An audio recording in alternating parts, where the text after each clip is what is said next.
छत्रवी सिंह की पूर्विया ताल, कुंवर सिंह की तलवार और देश और दुनिया का सबसे अदब का कलाकार पवन सिंह की आप सबों के बीच में है।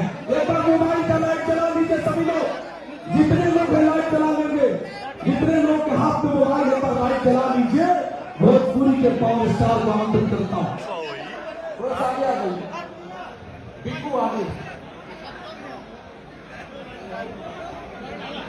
फकीर रिकॉर्ड से सदर भाई हमारे बीच पधारे हैं।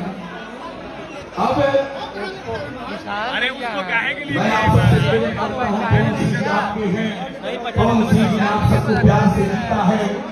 एक दिन में कोई सुपरस्टार नहीं होता भाई। अब मैं माइक देता हूँ दुनिया के बड़े टेक्सट को, अभी रुक जाइए, मैं दुनिया के सबसे बड़े टेक्सट को माइक देता हूँ। सलमान खान जी के साथ खड़े होते हैं कपिल शर्मा शो में, जिस व्यक्ति की धड़कनें धड़कती है